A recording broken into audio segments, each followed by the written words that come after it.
Water Systems of Salt Lake, an authorized Connecticut independent dealer. Now, Monty, don't all of the other water softeners require us to basically trust our home's water to electronics? If a power surge happens, a fried circuit board, or the power just goes out suddenly, aren't you back to scrubbing hard water scale and dry skin? Yes, we believe the best technology is simple. That's why Connecticut's premium systems are non-electric. While other softeners rely on finicky computers and electronics, Connecticut runs on the kinetic energy of moving water. Nothing to plug in, no buttons to push, and zero electricity. I've had a Connecticut soft water system in my home for many years, and I've never had to do anything to it except occasionally add a little salt. And I love that it never requires me to set or program anything. Dee loves that she always has the soft water. So do what I did and go to softwaterutah.com to learn how your family can enjoy the benefits of soft water without the hassles of traditional water softeners. That's softwaterutah.com. At IFA, our mission is to support our customers' passion for the rural and Western lifestyle. Whether you have a small garden or acres of farmland, a few backyard chickens or hundreds of cattle, our feed, farm supply, and agronomy experts are here to help. And we've been doing it better than anyone else for more than 100 years now. Stop by one of our stores today or visit us online at ifa.coop and get the kind of service and support for your lifestyle. IFA, helping you grow the things you love. It all started with a commitment to comfort. Gillette Heating and Air is proud to be Utah County's go-to team for expert HVAC and plumbing solutions. Need a repair, upgrade, or seasonal tune-up? Don't let cost hold you back. With 0% financing available, it's easy to get the work done now and pay later. Plus, save $100 on any repair over $500 and keep your system running strong with a professional tune-up before the heat hits. Visit GilletteHVAC.com or call 385-GET-COOL to book today. Homegrown service pros, financing made simple, comfort made easy. Carrier, turn to the experts. A Carrier factory authorized dealer. Traffic and weather together brought to you by UCCU. Earn 4.24% on savings at UCCU.com. Here's Ricky Meese. Delays continue northbound I-15 in Utah County going through Santaquin. Speeds improve by the time you reach Payson. And in Salt Lake County, a good drive on the freeways. We do have a small crash reported at 5600 West near 5th North. The Good Feet store, supporting you with comfort no matter what the day brings. Find the location nearest you at goodfeet.com. Ricky Meese in the KSL Traffic Center. A high of 90 today with cloudy skies and wind and dry thunderstorms. We'll see the sun return tomorrow with a high of 73 and linger in the 70s and 80s through Saturday. Right now it is 88 and mostly cloudy. I'm Claire Scott from the KSL Common Spirit Health Studios. Listen online at kslnewsradio.com. We're Utah's news, traffic, and weather station.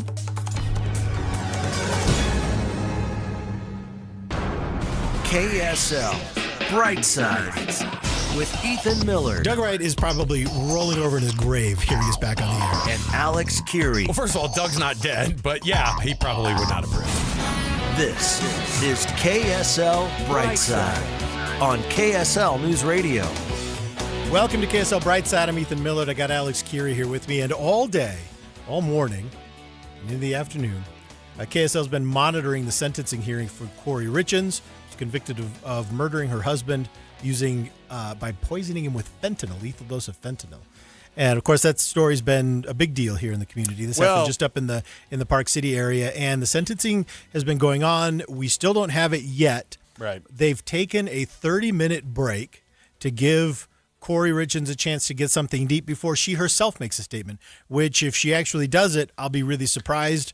But all indications are she'll do a statement herself. Right, and she hasn't actually spoken the whole trial. Which I think this is what people are looking forward to now is like, okay, now that this portion of the proceedings are, hey, the judge has the ability to be able to do X, Y, or Z with the sentencing.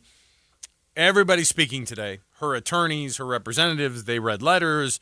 All of the family members, the victim statements, all those things that come with it, everybody making their piece, at least some version of what they feel like is their piece at this portion of the trial. And so we are not ignoring it. We are waiting for this recess to get over, Yeah. and we're going to make sure that we bring those things to you as soon as we... Once there's something Because new. then she'll speak, and then presumably the judge will then go to sentencing right after that. So we'll see how that goes. So we'll bring that to you as it happens. In the meantime, though, this week we are recognizing National Police Week. And so we wanted to we wanted to do two things. We wanted to kind of show our appreciation for law enforcement. as an important part of all of our communities. And then also we wanted to do our best to try and learn something as much as we could about this career, which can sometimes feel so complicated. But it really isn't. These are just guys, men and women, who are out there doing their best in a really professional manner. And so we've brought in the president of the Fraternal Order of Police and himself an active police officer, Kyle Murray. Thanks so much. Kevin Murray. So thanks so much for joining us.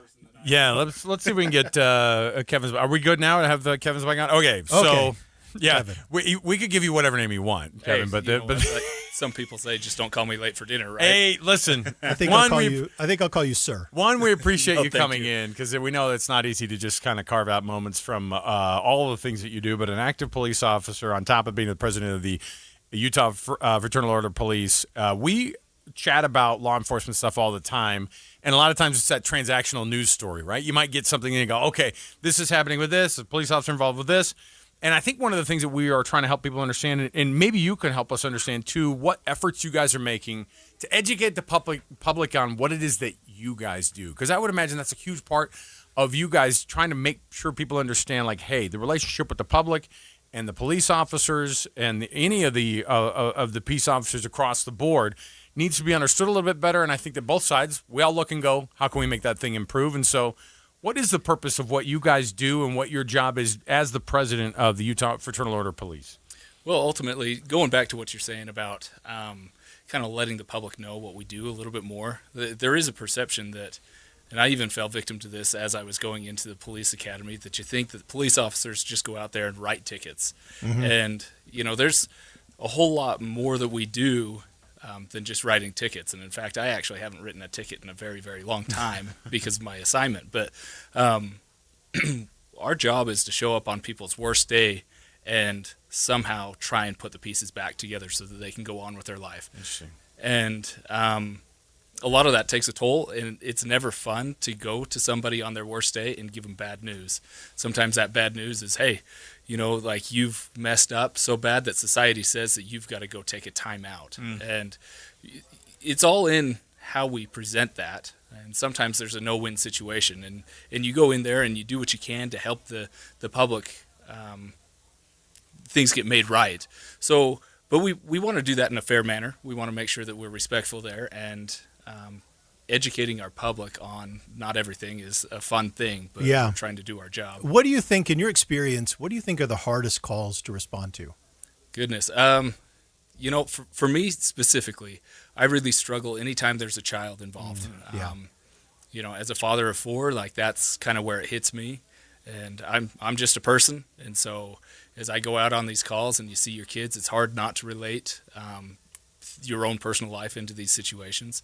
And so those are the ones that really seem to take more of a toll on me than others. Well, and I think that's worth remembering also, because, you mentioned that, you show up and sometimes you have to say, hey, you know what, we're representing the rest of the community and you're going to jail, right? I mean, you really do. When it comes to law and order on the streets, you represent all of us, which means you have to step in and witness things and be part of things that the rest of us will never have to get anywhere. Well, and frankly, we don't want. Frankly, we don't want to. We like to weigh in after. But that's a real heavy responsibility that you guys carry. That you show up on our behalf to these really, really challenging circumstances, and you kind of take that on yourselves. Yeah, it really does.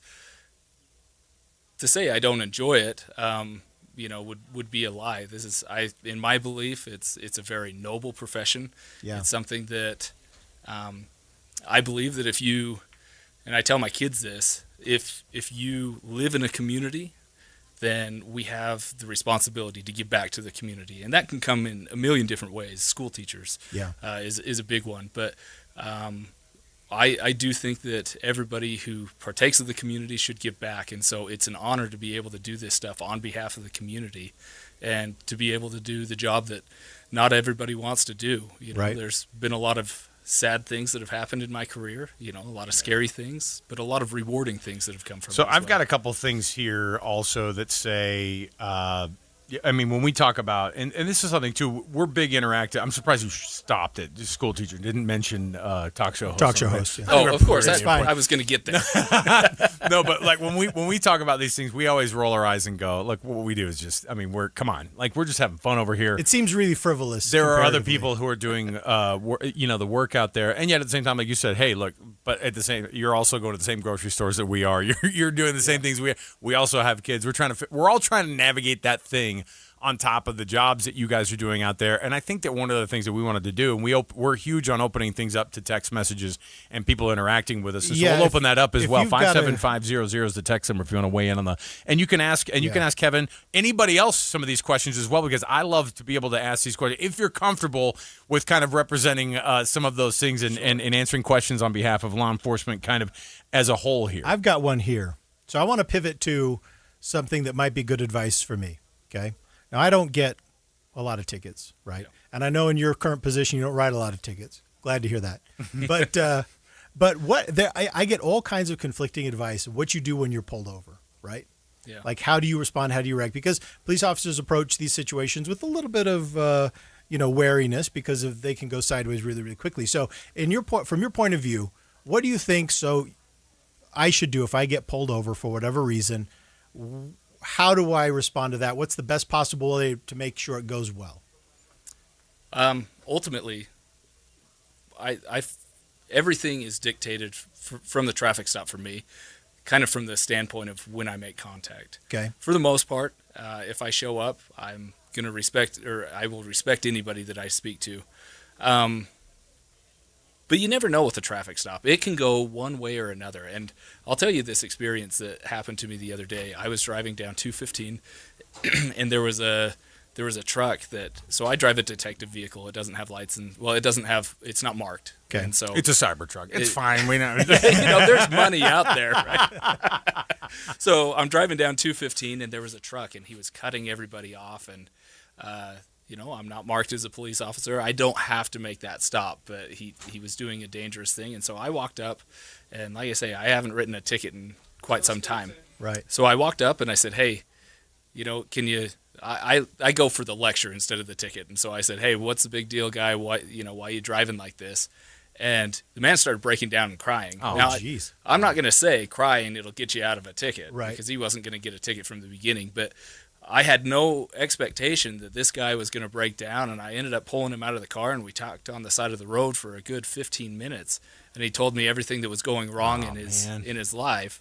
And I ended up giving him a little sticker, and I said, put that on your dash, to remind you that people care about you. You're going to be okay. Use this as a learning experience. Go home, make it home to your family safe. And we end up being a social worker more than we do, law enforcement. Yeah, that's interesting. Sometimes. Yeah, that's interesting. But that could have gone a different way if I pulled him over and he starts yelling at me as soon as I get to the door. Well, then that's going to put me on the defense. And so respect goes a long way for me. And then as far as the officer safety goes, like I personally like it if you've got tinted windows, roll down your windows so I can see inside your car, so I'm not guessing what's going on there. Here's the one that I always am not sure on. And again, it's not like I get pulled over all the time, but I have gotten 4 tickets in my life. So this is something that does happen. That number comes up. It was 2. It was 2 when I met you, or when I talked to you like 2.5 weeks ago. No. Before I bought my Lamborghini. Were you on 215 the other day? I just wanted to ask. Yeah. And I always wonder, because I overthink things. That's part of my whole deal. Okay. And I always wonder, should I dig my stuff out of the glove box before or after he shows up? Because I'm always thinking, what if he sees me digging around in the car? Does he think I'm being mischievous? Or should I wait for him? Or do you think I'm doing my homework early? I'm doing my homework early, and he's seeing I'm getting my stuff out, and maybe that's the thing. Or should I just wait? And then if the officer asks for something that's in my glove box, I can say, yes, okay, and then dig it out at that point. Right. Am I overthinking this, or is there a best practice? There are times that I get pulled over, and I want to see that body cam right now. I want to see in the course of really my handled. duties. Sometimes we're driving fast to get to somewhere, and like I say, I'm not marked that I get pulled over, and I roll down all of my windows. I don't reach for anything until I am asked, Now, I mean, it depends. You've got an officer that's just a couple of days on the job versus where I am, and I'm 17 years into the career.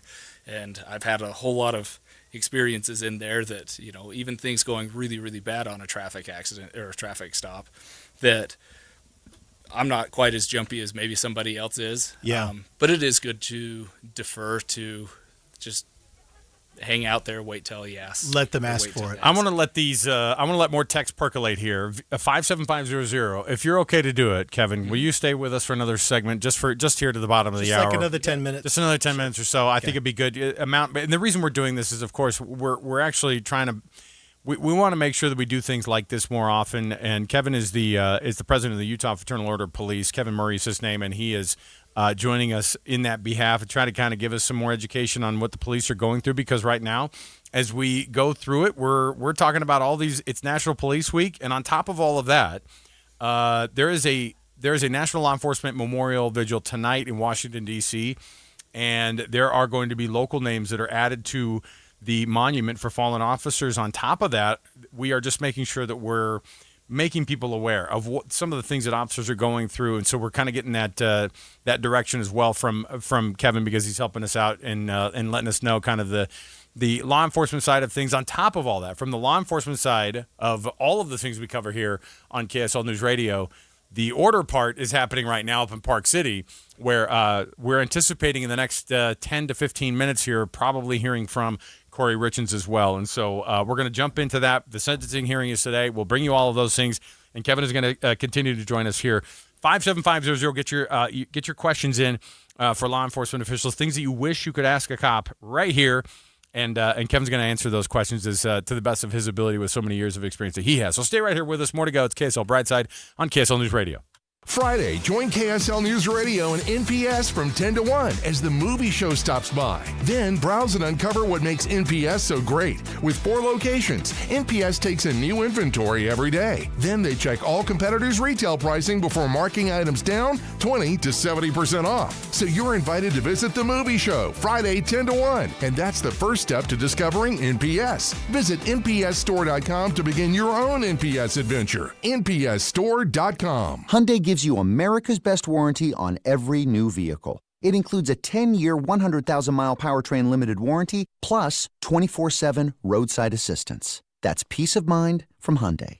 And these days, that's priceless. Now, get the Hyundai Tucson for 0% APR for 60 months, plus 0 payments for 90 days. Visit your local Hyundai dealer. Offers end June 1st. Call 562-314-4603 for details.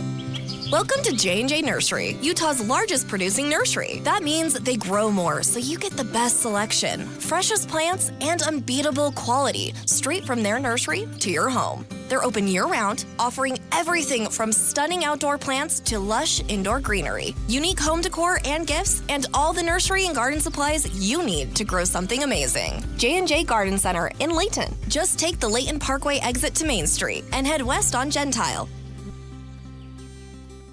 I know that hiring can be challenging. You need someone to match your role perfectly. Well, now you can meet them fast on ZipRecruiter. Build your team, build it sooner. Meet your match on ZipRecruiter. Just head to ZipRecruiter.com/free right now to try it for free. That's ZipRecruiter.com/free. Meet your match on ZipRecruiter. Try it free. Earn an accredited MBA in as few as 16 months for about $21K at University of Maryland Global Campus. Explore 10 specializations, including finance, HR, cyber technology, and more.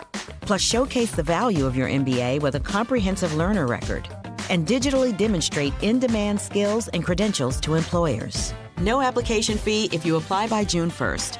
Learn more at umgc.edu. Certified to operate in Virginia by SHAF. KSL Brightside with Ethan and Alex, the show you didn't know you needed and still don't on KSL News Radio.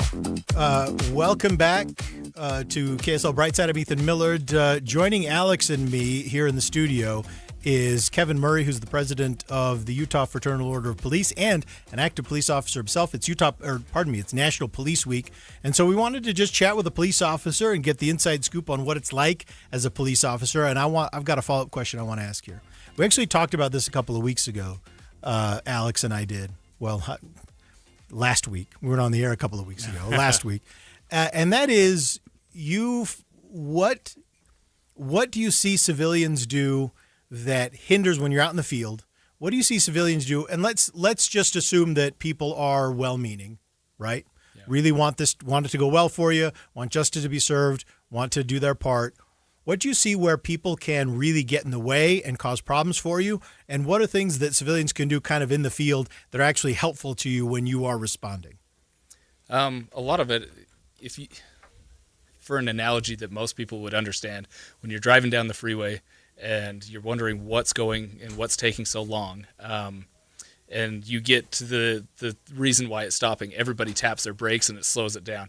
So if you have the opportunity or misfortune to be near some police officers of something going on, if you witnessed the crime that occurred, please stick around and say, hey, look, I saw this. If you didn't, please move on so we can sort through things quickly and get everybody along with the process.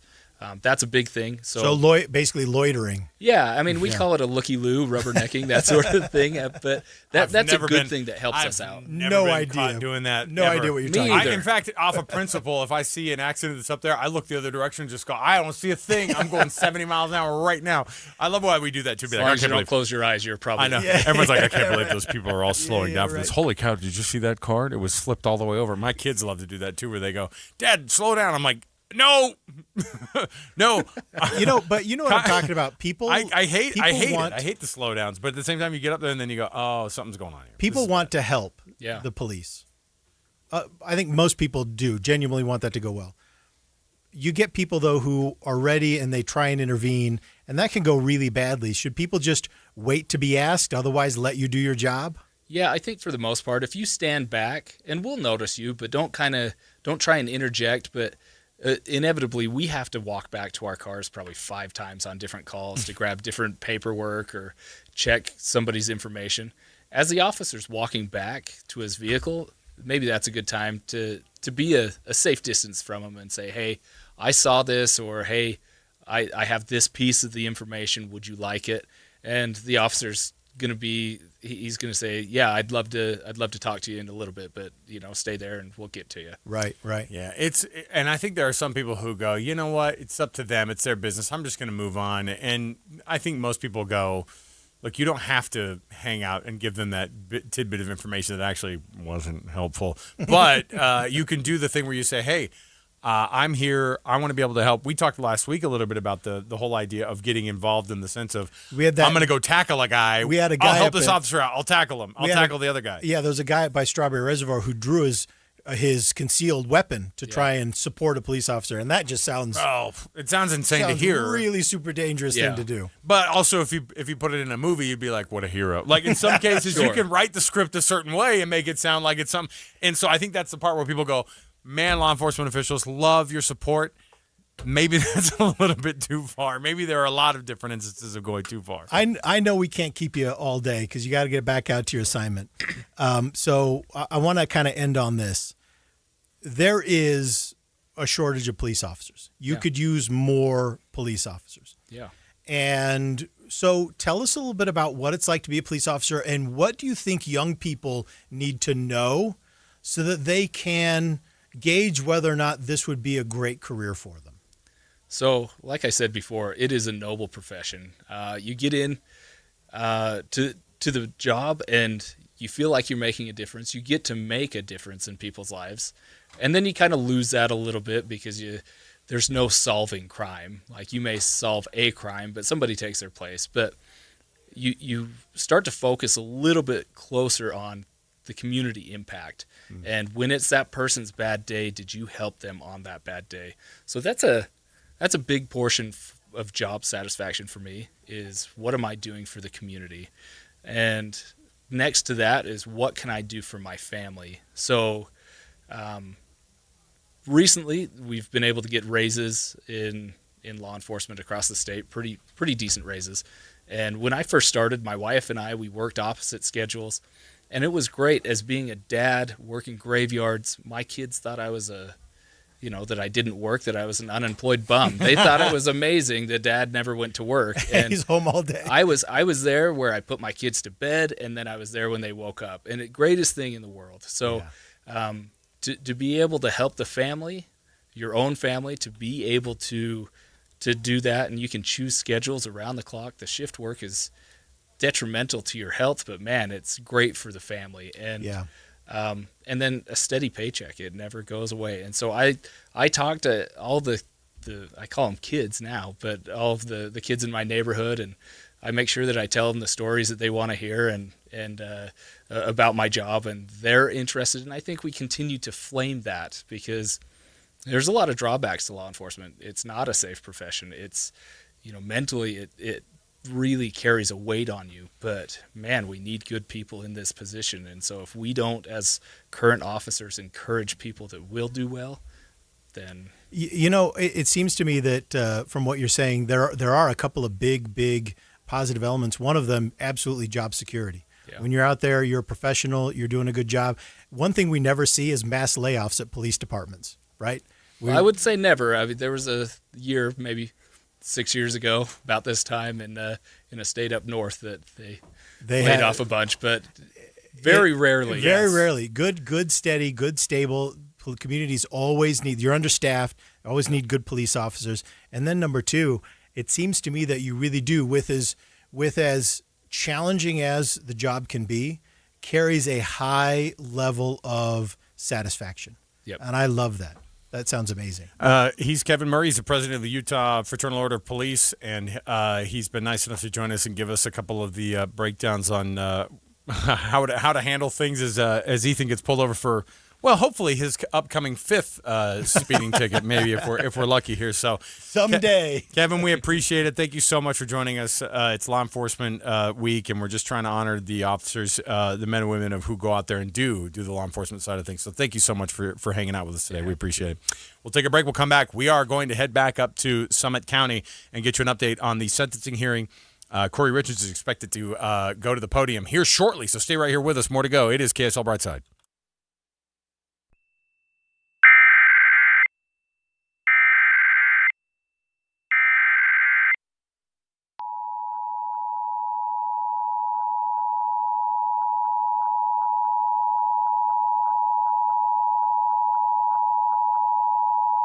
National Weather Service in Salt Lake City has issued a severe thunderstorm warning for southwestern Box Elder County in northern Utah, central Tuella County in northern Utah, until 2 p.m. Mountain Daylight Time. At 1:17 p.m. Mountain Daylight Time, elevated thunderstorms capable of producing gusty and erratic outflow winds were located along a line just south of I-80 through the West Desert. Hazard, 60 miles per hour wind gusts. Source, radar indicated. Impact, expects damage to roofs, siding, and trees. Gusty and erratic winds may lead to strong crosswinds and a period of difficult travel for high-profile vehicles on I-80. Locations impacted include Dugway Proving Ground Test Range, Utah Test and Training Range South, Dell, Knowles, Utah Test and Training Range North, Clive, and Bonneville Salt Flats. This includes Interstate 80 in Utah between mile markers 14 and 76. For your protection, move to an interior room on the lowest floor of a building. Repeating, a severe thunderstorm warning has been issued until 2 p.m. Mountain Daylight Time for the following counties in Utah: Box Elder and Tuella.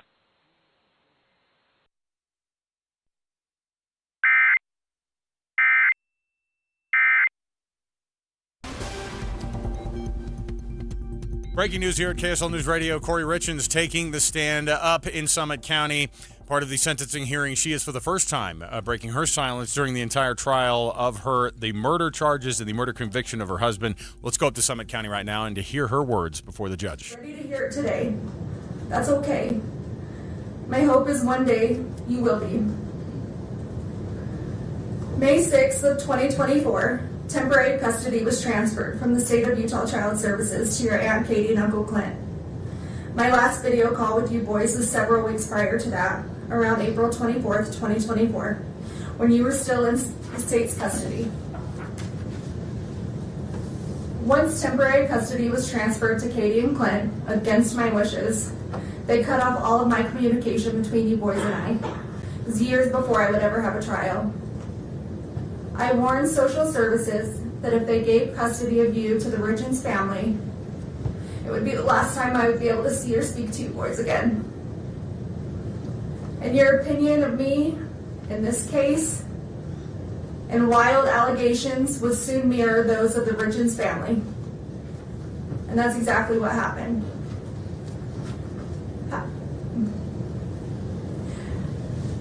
You need to know the Darden side of the family fought a long, hard battle for custody, but was eventually ignored and denied. Since temporary custody was granted to Katie and Clint, they have not allowed me to see or speak to you. No more video calls, no more visits. They blocked the phone number for the jail so I can't call you.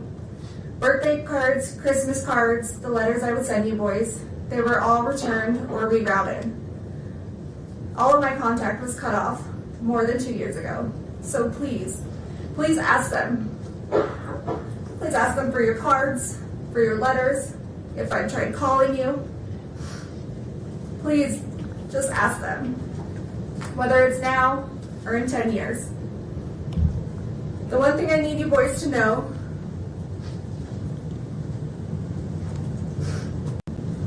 is I did not abandon you.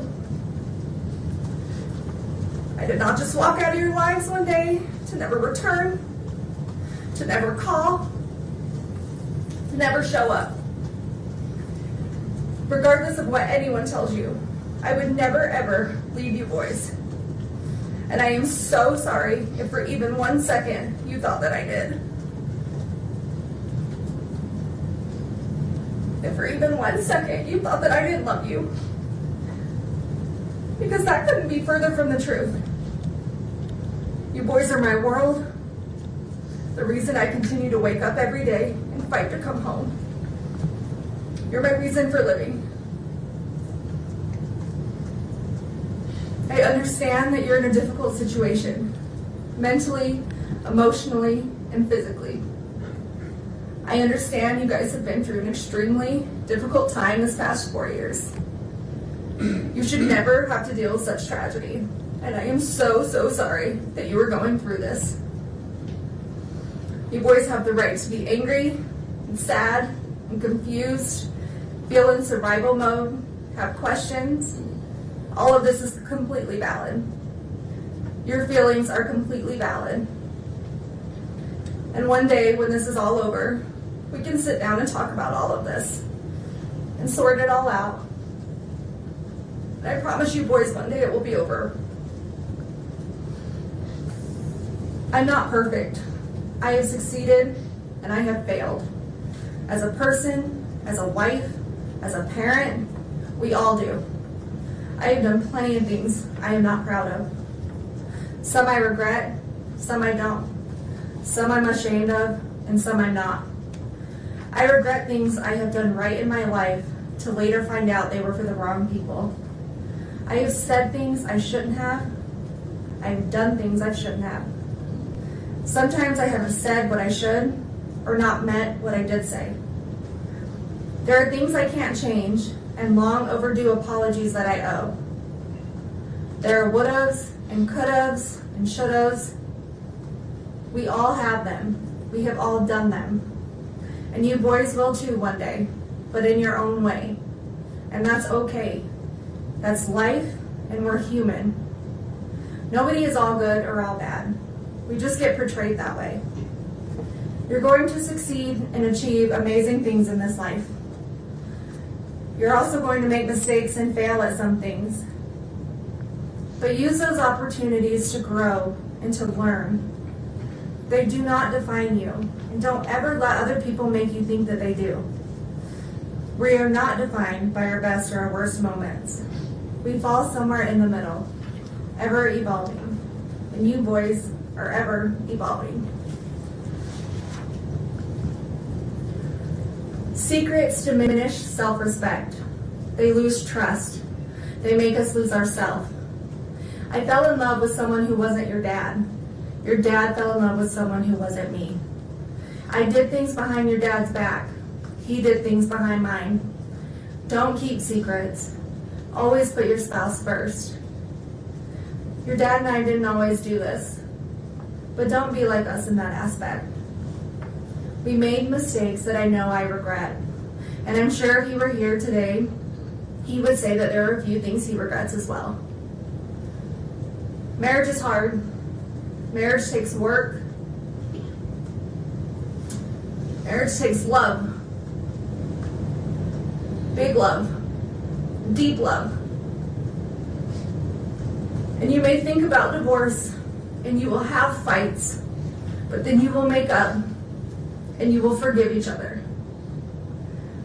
Because when your love is enough, your love keeps you together. Your love is all you need to ignore the noise. And your love never fails. Sometimes your dad would want to throw in the towel on our marriage, or I would want to throw in the towel on our marriage. But we never did. We always found our way back to each other. I would pick up his towel, or he would pick up mine. We'd hand them back to each other and start again. Because our love never failed. We stopped keeping track of each other's wrongdoings, and we forgave, and we moved on, and we loved. And if I had to relive all of those hard days all over again, I would do it without question. Your dad and I were a lot of things, a mess of sorts sometimes. But we were this crazy, beautiful mess that made us a family, because our love was enough. Our hard days never outweighed our good days. Our weak moments never outweighed our most memorable happy days. We always laughed more than we cried.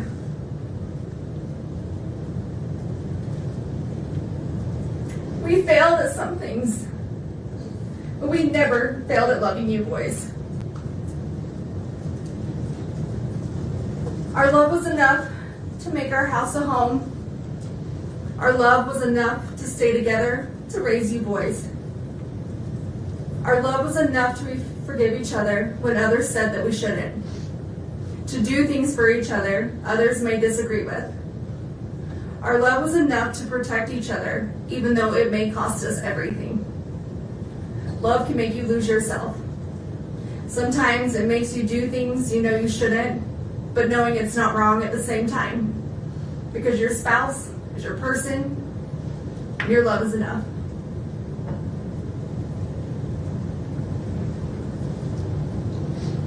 One day, you will meet someone and fall in love and understand that just your love is enough.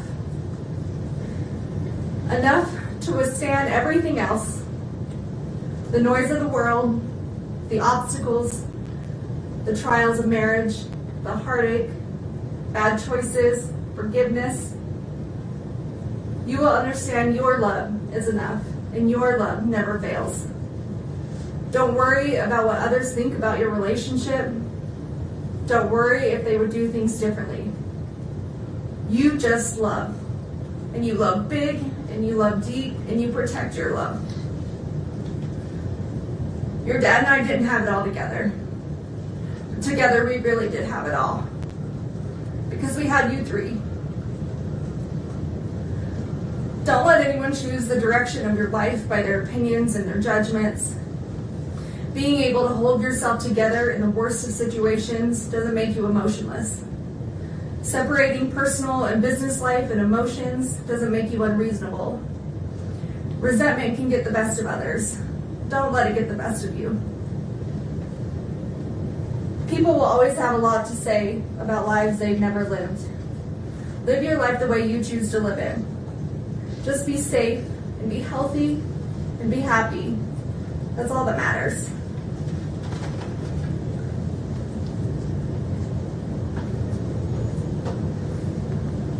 Sometimes people will want you to believe that life is simply black and white. That situations are black and white, but they're not. Life, situations, They are full of color. At the very least, shades of gray. Always question the color, even if you're only questioning the gray areas. Keep an open mind. Question situations and stay curious.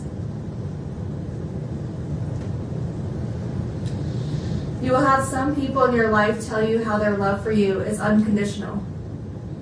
But once your most private life has been revealed, you quickly find out just how conditional their love actually was.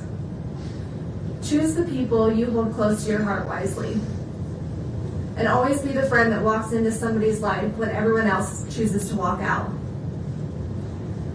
Always remember, the only people you owe your loyalty to are those people who never made you question theirs. Every day you wake up, you get a second chance at life. To do whatever you want, be whoever you want, to succeed in all your dreams. Take the day and run with it. It's a blessing. Don't take it for granted.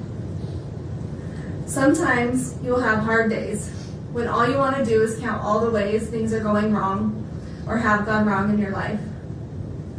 In that moment, stop, take a minute, take a step back, take a breath, and switch your thinking to count all the ways that it has gone right. All the good that has come to you, boys. All the grace, the blessings, and the love. Remember that anyone can give up on something. That's the easy way out. True strength comes when everyone is expecting you to fall apart, but you hold it together, persevering through the hardest of times. Always persevere. Always prove them wrong. Because you boys don't give up, and you boys will never quit. There's always going to be someone out there ready to tear you down, misrepresent you, lie about you, tell half-truths, and judge you. They will judge you on decisions you do or don't make, what you did or didn't do, what you did or didn't say. They will take out of context and twist your words. They will judge you on your emotions or the way you grieve. You may show too much emotion, you may not show enough. They will tell you you're not grieving correctly, you're too angry, you're too sad, you're holding it together too well or not well enough, or maybe you're too ambitious. They will judge you on your demeanor, if you cry, if you don't cry, if you don't do anything at all. And all of this will get misinterpreted into something that it's not, formed by the opinions of who's ever creating it. And then silence is also too often misinterpreted and misjudged. But when people behave that way, it has much more to do with them personally than it does you. Everyone's entitled to their opinion. It doesn't make it true. Remember who you are and what you stand for, the truth, and ignore the noise. Ignore their noise. Ignore their egos, their entitlement, and their biased judgment. Those who abuse the power and the positions they hold will have a higher power to report to one day, and that higher power holds the final truth, their final truth. Don't ever let someone tell you how to show emotion, how you're supposed to react to any given situation. Don't care what others think about you, what others say about you, just let them talk. Just be you, be yourself, be authentic, be genuine. Because those who truly know you, who truly love you, is all you need.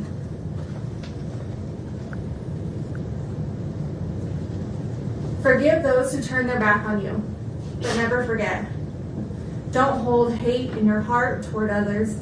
It only brings you down more than... All right, listening to Kouri Richins live from the Summit County Courthouse, where her sentencing hearing has been underway all day. You are going to hear from the judge coming up after her testimony. We have to step away for one moment here to get you an EAS concerning some weather here, so stand right by. Here it is, KSL Brightside. It's KSL News Radio.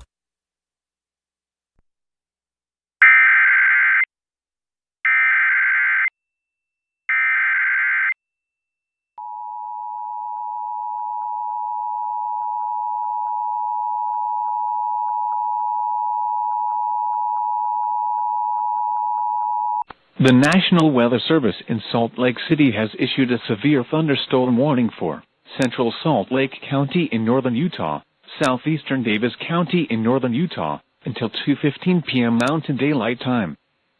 At 1:44 p.m. Mountain Daylight Time, elevated thunderstorms capable of producing gusty and erratic outflow winds are located over South Salt Lake, moving north at 45 miles per hour. Hazard, 60 miles per hour wind gusts. Source, radar indicated. Impact, expects damage to roofs, siding, and trees. Locations impacted include Salt Lake City, West Valley City, Sandy, Murray, Bountiful, West Jordan, Taylorsville, Cottonwood Heights, Midvale, Holiday, South Salt Lake, North Salt Lake, Woods Cross, West Bountiful, Mill Creek, Kearns, Salt Lake City International Airport, Magna, Oker, and Cottonwood West. This includes the following highways: Interstate 15 between mile markers 297 and 318. Interstate 80 in Utah between mile markers 109 and 129. For your protection, move to an interior room on the lowest floor of a building. Repeating, a severe thunderstorm warning has been issued until 2:15 p.m. Mountain Daylight Time for the following counties in Utah: Davis and Salt Lake.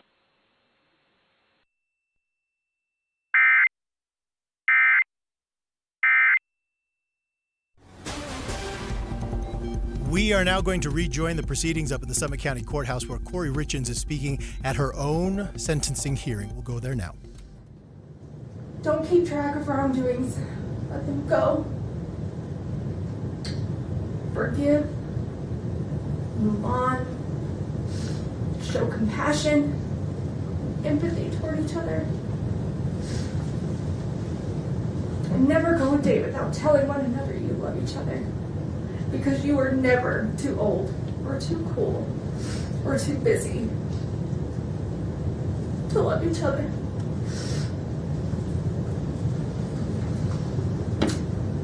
Don't ever settle for just good. Go for great. In school, in your career, in hunting, in fishing, in your relationships, in your goals. Exceed expectations. Be like your dad. Be generous. Be charitable. Stay humble. Give when you have too much. Give more than you take. Help when others are in need. Serve your community. Be like your dad. Never stop learning. Through education, through people, through travel and culture, through business and friends. From your success and achievements, from your mistakes and failures. Be like your dad.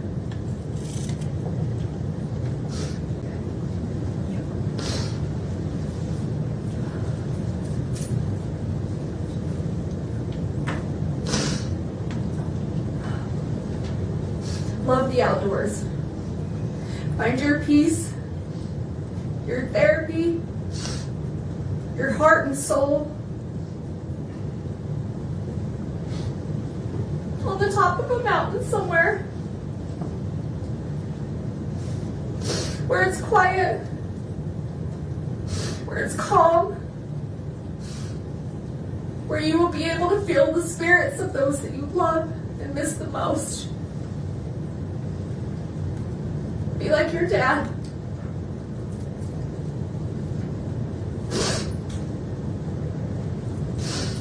Laugh. Laugh often. Laugh loud. Laugh when you want to cry. Laugh when you're mad.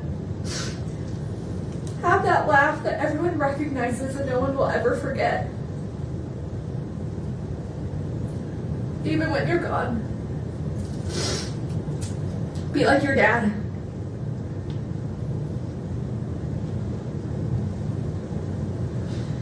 Love your family through the good, the bad, the disagreements, back and forth arguments. Choose forgiveness. Choose love. Choose happiness. Be a loyal brother. Be a noble son. Be like your dad.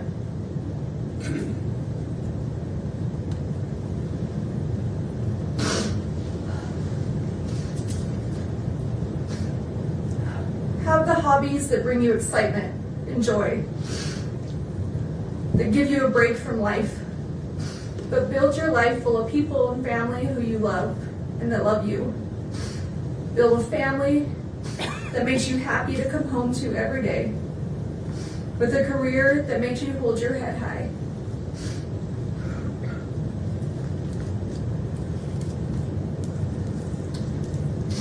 Be the friend everyone wants to be friends with, the dad that everyone wishes they had. Be like your dad.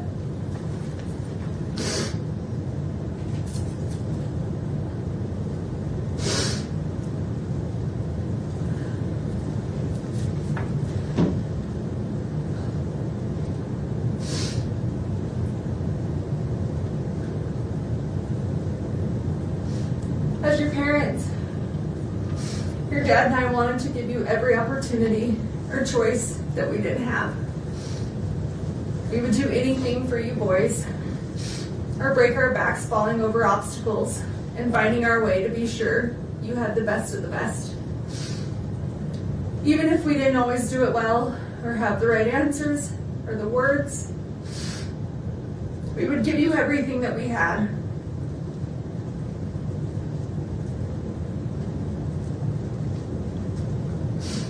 But the one thing I can't give you boys are the answers that you want the most. Because I can't give you something that I don't have. An explanation that I just don't know.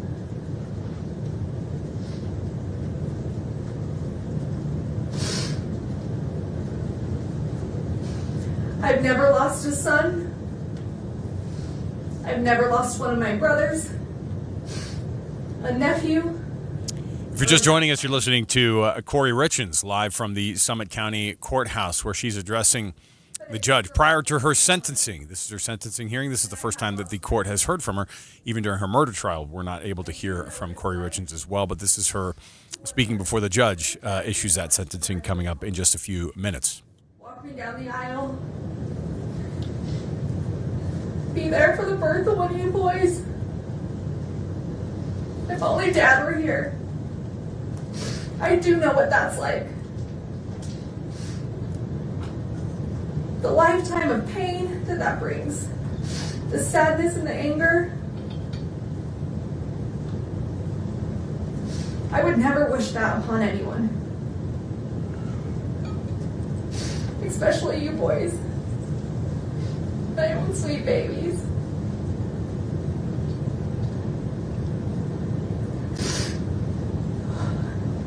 It's a lifetime of what ifs and if onlys. An empty hole in your heart where your dad's supposed to be. He's supposed to fill. He's supposed to walk through life with you, with us, with our family. I do know what that's like.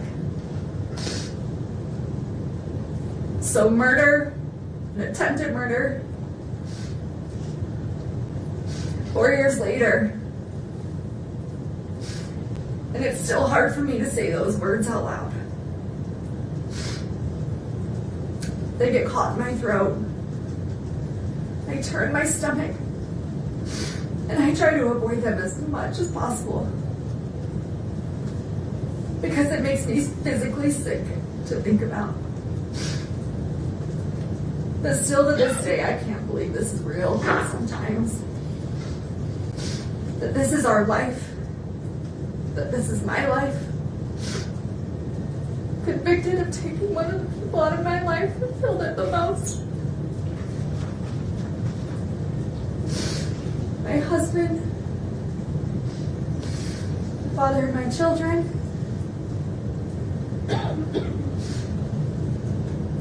still in shock and still in disbelief.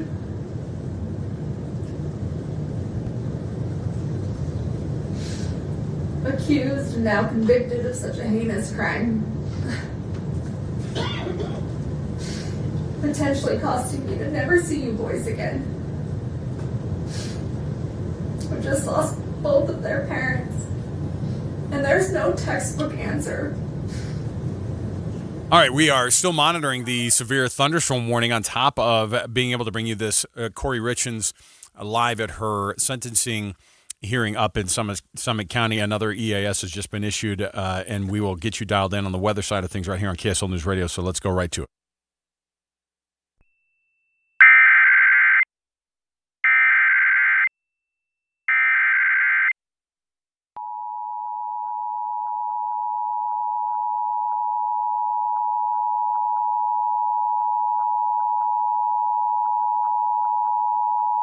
The National Weather Service in Salt Lake City has issued a severe thunderstorm warning for southwestern Box Elder County in northern Utah, northern Tooele County in northern Utah, until 2:45 p.m. Mountain Daylight Time. At 1:53 p.m. Mountain Daylight Time, elevated thunderstorms capable of producing gusty and erratic outflow winds were located along a line extending from 16 miles northwest of Knowles to 9 miles northwest of Skull Valley, moving north at 50 miles per hour.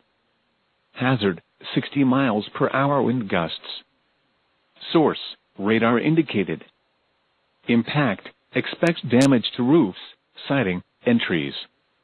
Locations impacted include Dell, Knowles, Utah Test and Training Range North, Clive, Skull Valley, Great Salt Lake south of the Causeway, Utah Test and Training Range South, Het Island, Lakeside, and Bonneville Salt Flats. This includes the following highways: Interstate 80 in Utah between mile markers 20 and 87. Utah Route 30 between mile markers 24 and 28. For your protection, move to an interior room on the lowest floor of a building. Repeating, a severe thunderstorm warning has been issued until 2:45 p.m. Mountain Daylight Time for the following counties in Utah: Box Elder and Tooele.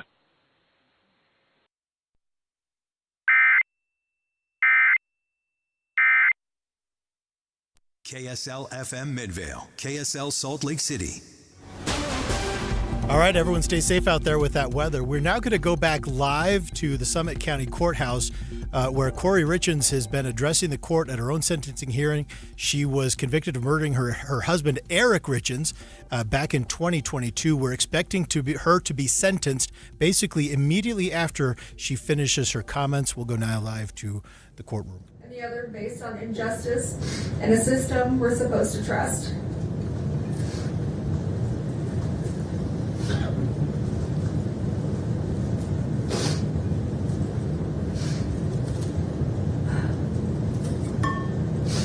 Your dad's memory will always be the kind that's a physical hurt, the tightening in your chest when you think of him, particularly on days like today, his birthday, because he was so loved that no verdict or sentence will ever be able to release that kind of suffering.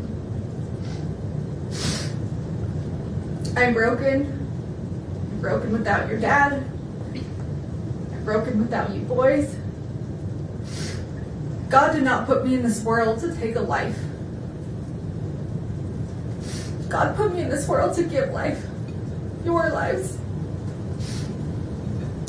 And I don't know who or what I'm supposed to be if it's not a mother. Your mother.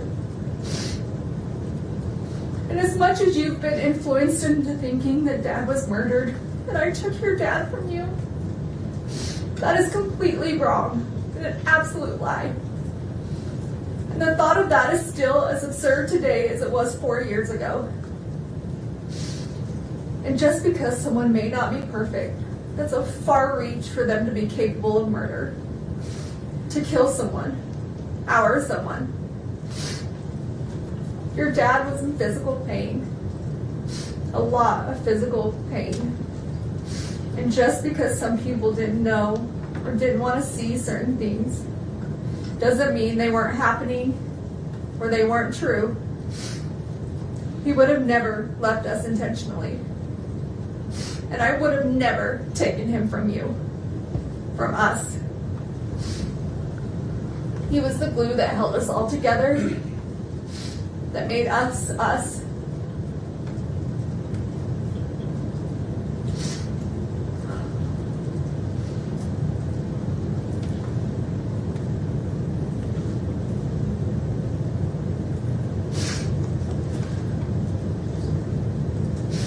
Every little boy needs their father. Is he supposed to teach you the things that I could never explain?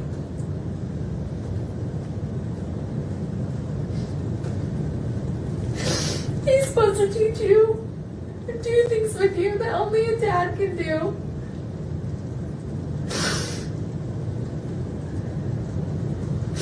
And only he could give you those life lessons between a father and a son.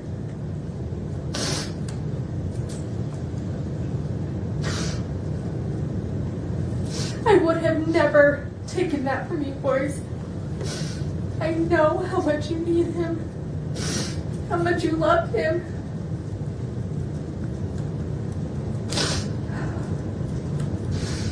How much you aspire to be just like him.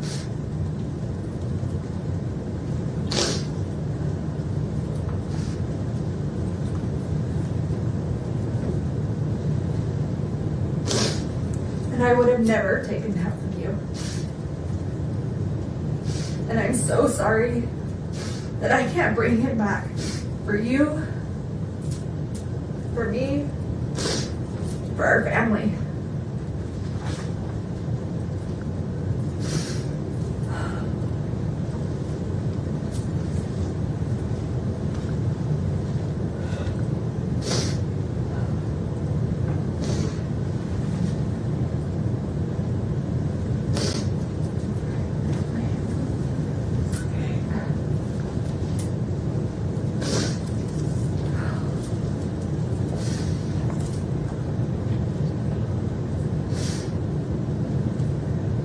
I can beat myself up all day about how I could have been a better person or made better personal choices. And I can understand and accept you boys being upset about those things. But murder? No, absolutely not. I will not accept that. And I will not be blamed for something I did not do. I will appeal and fight these charges no matter how long it takes. Not because I have anything to prove to this court, to the state, to the Richins family, or to the world, but I do have something to prove to you three. I do care what you boys think, and I need you boys to know the truth. And because of that, I will never quit or give up on this fight for justice, the truth, and coming home to you.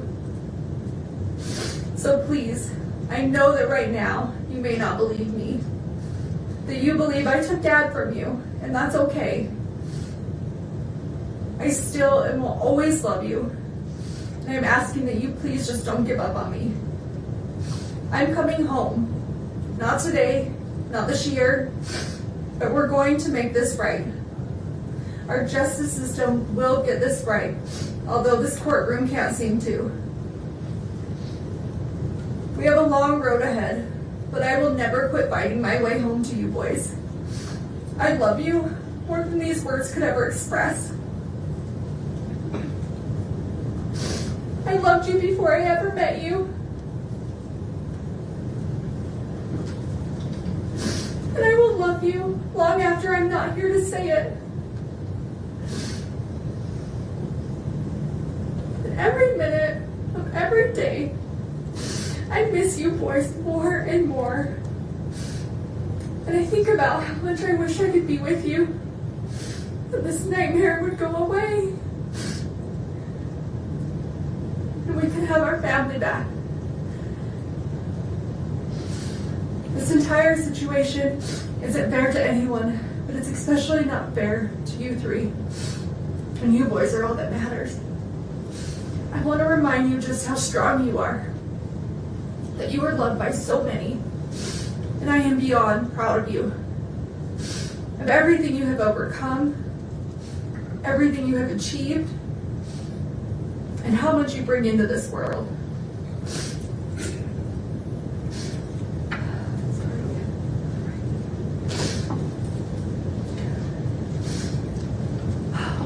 You boys have been through so much, and I wish I could take away all your sadness and all your pain. Tell you how much Dad and I love you, and that everything's going to be okay.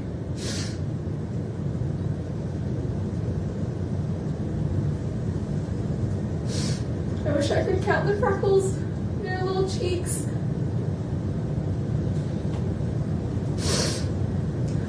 Read you books before bed. And help you with all your homework. I wish I could help you through your toughest nights. And hear your laugh through your happiest days.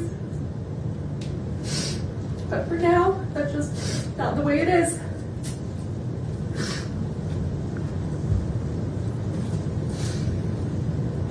We have to be strong. We have to remember that our strength grows in these moments when we don't think we can go on. But we keep going on anyway, because we have to push through these hard days. Because in the end, at the end of this war, it will be so worth it. But I need you boys to always keep pushing through these hard days. Because this will come to an end. I just need you to hang in there. Listen to your little hearts. Listen to your little bellies for the truth. Before you were told who to be and what to believe, remember who you are. Remember who we are. Remember our family. I will continue to call you every day, even if my calls are blocked. Just so you know that I'm here. I've always been here. And I will always be here. My cards, my letters, they will never stop. I will never stop. I love you forever, Mom. Kouri Richins now takes her seat there in the courtroom after addressing the Summit County Courthouse, and the judge there up at her sentencing hearing, who will now address the court as well. We anticipate that the sentencing of Kouri Richins will be anticipated right around now if they don't take a sentencing, or if they don't take a break. So here's what he has to say. While inside the courtroom, everyone involved in this process must be treated with respect. We cannot have any outward reactions inside the courtroom. If any of you feel overcome with emotion, frustration, anger, whatever, of any kind, please remember just to look down. Keep your hands folded in your lap. The court has considered the following information: the evidence, information, arguments, and recommendations provided by counsel on the record today, the victim impact statements and other statements made on the record today regarding the appropriate sentence, and the pre-sentence investigation report as corrected on the record today, including the numerous statements attached to it. In addition, the court has considered each of the factors set forth in Utah Code 76-3-201 subsection 2B, and has prioritized those factors as required by section 201-2C. Having considered the gravity and circumstances of the offenses for which Ms. Richins has been convicted, the number of victims, and available information regarding the history, character, and rehabilitative needs of the defendant, the court hereby orders that the sentences on counts 2 through 5 shall run consecutively to each other and to the sentence imposed on count 1. Moreover, the court exercises its discretion and chooses to impose no fines related to any sentence in this case. The court addresses the 5 counts on which Ms. Richins was convicted in reverse order. Ms. Richins, based on your conviction on count 5, third-degree felony forgery, the court hereby sentences you to an indeterminate prison term not to exceed 5 years. Based on your conviction on count 4, second-degree felony insurance fraud, the court hereby sentences you to an indeterminate prison term of not less than 1 and not more than 15 years. Based on your conviction on count 3, second-degree felony insurance fraud, the court hereby sentences you to an indeterminate prison term of not less than 1 and not more than 15 years. Based on your conviction on count 2, first-degree felony attempted aggravated murder, the court hereby sentences you to an indeterminate prison term of not less than 5 years, and that may be for life. Which brings us to the final issue, the appropriate sentence for count 1. Under Utah Code 76-3-207.7, there are only 2 options. An indeterminate prison term of not less than 25 years, and that may be for life, or life in prison without parole. And the law requires that the court consider each option. Under a sentence of 25 to life, and considering the effect of the 4 consecutive sentences, the time that Ms. Richins has spent in custody, and the current practices of the Board of Pardons and Parole, Ms. Richins would likely serve approximately 30 years in the Utah State Prison before receiving her first parole hearing. By that time, she would be 66 years old. Under a sentence of life in prison without parole, Ms. Richins would be in prison for the rest of her natural life, unless the Board of Pardons and Parole determines by clear and convincing evidence at some future point that she is permanently incapable of being a threat to the safety of society, at which time the Board would have the authority to release her. Under either scenario, Ms. Richins will be incapacitated, meaning structurally prevented from harming anyone outside the Utah State prison system for at least the next 3 decades, and perhaps much longer. But the potential impact on the survivors of the tragedy created by Kouri Richins, most importantly, Eric Richins' 3 sons, is more difficult to predict.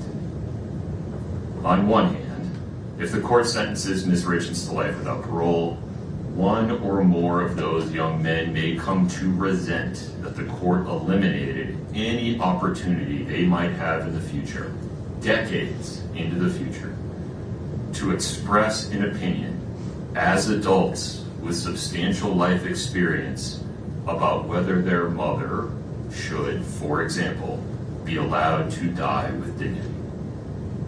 On the other hand, if the court sentences Ms. Richins to 25 to life, one or more of those young men may spend the next 30 years questioning why the court failed to protect them from the prospect of the person who murdered their father being released from prison at some time in the distant future, perhaps when they have families and children of their own. The court's contemplation of how those young men may come to feel about today's decision some 30 years from now comes from a place of genuine concern for them and humility regarding the court's inability to predict the future. Sitting here today, it is simply not possible for anyone, not even those young men, to know how their view of this case may evolve over the next several decades. My hope is that every person affected by Eric Richins' death will, over time, find their way to a state of peace. As for today, the court's duty is to make a decision, a weighty, long-lasting decision based on the best information available today. And the bottom line is this: Kouri Richins was convicted unanimously and beyond a reasonable doubt of attempting to murder Eric Richins, her husband, and the father of their 3 children.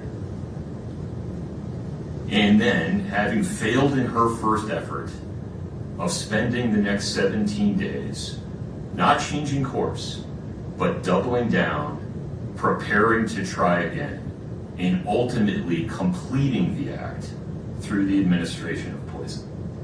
And for what? Money. All for pecuniary gain. A person convicted of committing that sequence of acts in that way and for that reason, and who causes the absolute tragedy that has befallen Eric Richins' sons and family. A person convicted of those things is simply too dangerous to ever be free. Accordingly, Ms. Richins, based on your conviction on count 1, first-degree felony aggravated murder, the court hereby sentences you to life without parole. You have the right to an appeal. You must file a notice of appeal within 30 days. You have the right to be represented by counsel on appeal. Mr. Bloodworth, anything further? No, Your Honor. Ms. Lewis, Ms. Nestor. Your Honor, we anticipate filing a motion for new trial. All right, there it is. The official news that Kouri Richins has been sentenced in Summit County to life without parole. The 2 options were there, either 25 to life with the potential of a parole, and then there was the life without parole. Sitting with us in the KSL Brightside studios, he is, of course, Greg Skordas, host of Inside Sources. And Greg, I've been listening to this. I've been listening to the sentencing hearing basically since I started driving in this morning, listening to you guys, and we got a resolve here and a finality of a sentencing pending any appeals.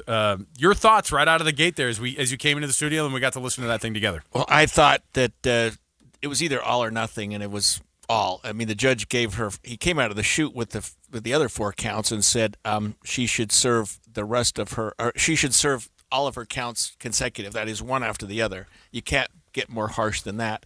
Then it was only to remain to be see what he would do with the count 1. He went back and forth. He kind of, like we were talking about while he was talking, teased us a little bit. But he's obviously quite upset with her, and her statements, her allocution, we call it, were not compelling. I thought there was a chance he would give her the 25 to life, just because in my experience, and I'll just tell you, I've done this for 44 years. You've seen it go both ways, probably. A 25 to life is pretty much a life. And when he said, I did the math and you'll do 30 some odd years, there's no way that even if she had gotten a 25 to life, she would have served as few as 30 years. More likely, she would have been in the 40 to 50 range. Well, that puts her at 70.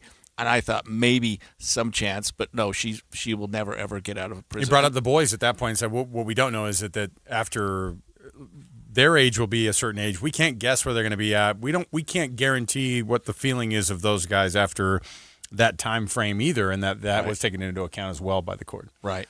What did you think about the fact that she even made a statement? She didn't say anything during the trial, and it seems to me that there's a little bit of a risk that she could actually increase her sentence, make it harsher if she doesn't say the right things. No, I know exactly what you're saying, Ethan. I don't think she had a choice. I think she had to say something because she didn't speak at the trial. And the reason for that is because she could be cross-examined. The state could ask her questions. When she speaks at sentencing, it's a free-for-all. She has complete authority to say whatever she wants. No one can question her. No one can cross-examine her. She can say her piece, and she could ramble, which she did. She rambled a lot. Right. And what she did, if you listened, she was, which obviously you listened, but she was speaking to the boys. The whole thing was a speech to the boys, and it was interesting because the judge and even the prosecution and even her attorney said, well, look, these boys right now are saying, we don't want to see you again. We don't ever want to see you again. But they're kids. Yeah. Right now, they have reason to be afraid of her. But when they're our age, they're not going to be afraid of her. And so I thought there was a chance the judge would leave the door open for some chance at some level of rehabilitation within the family. Yeah. Do you think that maybe, because one of the things that that I was actually surprised that she did. So when we started listening to her statement, it was clear she was talking to her boys. She actually ended it as if it were a letter to them. Absolutely. So I kind of got that. It seemed like she was hoping that someday they'd be able to get the court records and read it, whereas right now they have no contact. I was a little surprised that she proclaimed her innocence. Do you think that might have contributed to the judge basically throwing the book at her? Yes, I mean, absolutely. So she's never admitted anything. Yeah. She's always proclaimed her innocence, and she'll die with that. Yeah. Really, she will, because she has nothing to gain now by proclaiming her innocence. I tell clients this, and we hear this all the time, with repentance comes forgiveness. And if you ain't repentant, you're not going to get forgiveness. Yeah. So unless you come to the table and say, forgive me for I have sinned, I need some help, I did a horrible thing, then she would have had a hope. But she's also, if you look at this persona, and by the way, I'm the representative for the victim's family, so I obviously a little bit biased here, but she has she believes what she's saying. Yeah. I don't see her as a woman who's, wrestling with this, and this was a horrible thing I did. She'd do it again tomorrow, and that's what's really troubling about her. Yeah. And I think that's why the judge issued that decision. Every one of these cases that we've seen where they become, these national, and frankly international, this has become pretty high. Oh, yeah. I mean, as soon as the sentencing started to happen, you're starting to see it pop up on a lot of the national coverage here that's in studio, and then you start to see a lot of the international stuff too. It's fascinating for people to see a mom who's addressing her kids after being convicted of murdering the father, and then all the things that you go, I want to hear when she got up to say stuff about at the sentencing. I mean, she basically turned it into a letter, not just to the boys, but like, all right, I'm going to hit all the things. I'm going to talk about school. I'm going to talk about when you get married. Because I'm basically doing all the speeches here at once. Yeah. The appeal process is not necessarily one of those things that people look at and go, yeah, but that's a pretty good recourse there. Although the same day that Alex Murdaugh gets his two convictions turned over, right. I go, there's part of me that goes, so where is it? Where on the appeal process? She has 30 days. She and her attorneys have 30 days. Presumably, she might keep those same attorneys. I don't know. They have 30 days to figure it out. And they're going to make the appeal. What's the reality of what the appeal process looks like and how that kind of goes down on a case like this that, is pretty much a cut and dry deal when it comes to the conviction? Yeah, I think what she has going against her, ironically, is that she had good lawyers. So she's not going to argue, boy, did my lawyers mess up. Sure. The prosecution was straight up, and the judge held everybody's feet to the fire. I mean, this is a very good judge. I mean, I'm sure he's been reversed. I don't know that from anything personal, but I've done trials in front of him. He's as good as they come. So I don't see the Court of Appeals or the Supreme Court is where this will end up, actually, of Utah, looking at this and saying, Judge, you made a mistake. You shouldn't have done this. I mean, there's an issue about was she going to get a fair trial in Summit County because of the pretrial? Should it have been tried in Salt Lake? That's probably her most compelling appeal issue, but the proof is in the pudding, because what they'll do is they'll look at the jurors that sat in the box and say, what did they say about the case when they were being selected? And they all said, whatever I've heard, I can be fair. I'm willing to listen to the evidence that's presented in the trial, and I will make a fair decision. And that's all you have to say to qualify to be a juror. So I don't know that they're going to get very far with that appeal either. Now, you said, could she stay with her same attorneys? The best thing she could do, and I sort of already said something a little bit contrary to this, is to get a different set of attorneys to do the appeal, because then you can argue that your attorney's made a mistake. If you're an attorney, you can't argue your own mistake. And if you fire your attorney and then you go, and then they're not a part of it, then it's not like they're coming back and being like, wait a minute, like that's not really. I mean, I always tell clients when I lose, which I do, I always say get another attorney, because I may have made a mistake, and I want you to have every opportunity to appeal. I always tell my clients that. I want to ask you a really naive question. Only that's why we're here, Ethan. You didn't even have to say that when we ask questions. People understand that's where we're coming from. There. What do you have to do to get the death penalty? Because he gave us the two options. He said under Utah law, these are the options.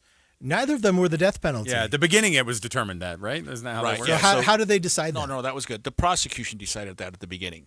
So when they filed this as an aggravated murder, it carried with it the potential of death, like you're alluding to, life without, or 25 to life. The prosecution said, we're going to take death off the table. They said that right out of the chute. Interesting. We would have had a whole different trial. I'll tell you why. In a death penalty case, the jury does what the judge did today. The jury decides what the ultimate punishment is. So there's a separate trial. We call it the penalty phase. And then you go to the same jurors, and by the way, there would have been 12 instead of 8, and you say, what do you think? Do you put the bad against the good, the aggravating against the mitigating? Do you think that the aggravating is enough, and that they could say, yes, she should be executed? I agree with the prosecution in this case. I really do, that it would have been unlikely to get a death penalty, and part of the reason is because she's female. She has no prior record. You know, there are other reasons I probably should not say because I'll get in trouble, but mostly to do with her race. But I'm just saying it would have been unlikely to get the death penalty. To get the in a case death like penalty. This. Yeah. I'm trying to think too, because she doesn't go out. Is the women's state prison down in Gunnison? Is that where that is? No, it's out here. It's the still new one the out new by one. the airport. Yeah, okay. Right. Right. And so that's where she'll serve her time. That's where she'll serve the rest of her life. Now, sometimes you have inmates who are problems. Maybe they have other inmates who are being, bad to them or fighting. They could do it. Transfer, like you can go to Arizona and you send one of your bad people to us. So sometimes people get transferred, but it's just a matter of convenience. But there's no reason that I can think of why she wouldn't serve her time here at the Utah State Penitentiary. I mean, she's been in the Summit County Jail for 2 years. I think she got hooked up in 2024 and hasn't seemed to have issues with other inmates. So she'll probably just serve her time here. So from here on out, she has some legal work to do if she chooses. She will. What about the victim's family? Is there anything that remains for them to do? Do they need to engage this at all again if they don't want to, or are they done? They're done. Because really, at this point, even if they went to the Board of Pardons 20 years from now and said, please, we have forgiven her, let her out, they can't do that. Yeah. She just got a life without. It's done. And like the judge said, absent her becoming really incompetent to the point where she's just vegetative, has no ability to make any decisions, and they put her in some sort of hospital facility, she'll end up spending the rest of her life in prison. It's very rare that a woman would get a life without it. We don't see that. Did this feel like did this feel like it went quick for you, like the whole trial itself? I remember the conviction was in March, I think, and then we knew the sentencing hearing was going to be this week, and it was going to fire up and everything was going to go.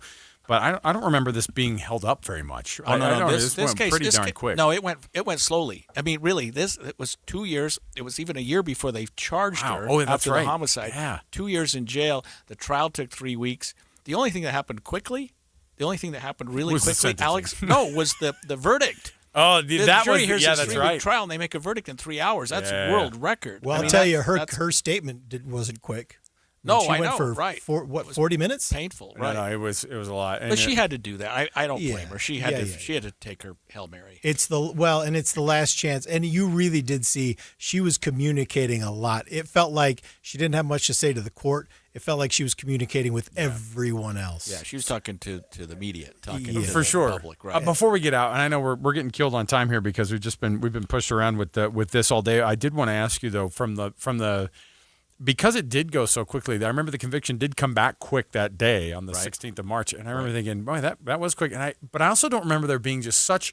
Was it the Google searches? What was the thing that really, according to what you saw, that they said no, that is for sure what happened? Because it just felt like there was a lot with the housekeeper and the drugs and all the things there, but I didn't know if it didn't feel like it was one of those where it was just so slam dunk of here's the evidence right here. They pulled the DNA off of this and they got this and how is it that they were able to turn around so quickly? What was the real linchpin spot for you in this trial? I think that, and again, she had great lawyers, but I think there was an error made when they put on no defense at all. They didn't put any witnesses on. They didn't put their client on, which usually it can backfire. Yeah. But even an investigator, someone that could say, hey, what the county did in this case was wrong. I mean, I think that the defense felt that they were winning. That there was no reason to put a case, no reason to do something to upset the verdict. They thought, hey, the state's put their case on. They haven't proven their case. I think we have a shot at winning this, which I've done before as a defense attorney thinking, hey, they didn't carry the day. I'm not going to put any evidence on it, make their case stronger. And I think that was a miscalculation. But again, hindsight's 20/20. Who knows what I would have done? But the quickness of the verdict made me think that the state had a very compelling case because exactly what you said, Alex. They go back and they look at all the evidence and the forensics. Did we have this? Did we have that? Was it really the cup, the glass that was used? And they say, guilty. Let's get out of here and go home. All right. Thanks so much, Greg. We appreciate it. If you're just joining us, Kouri Richins sentenced to life in prison, no chance of parole. And we're going to go down to the news and another weather alert.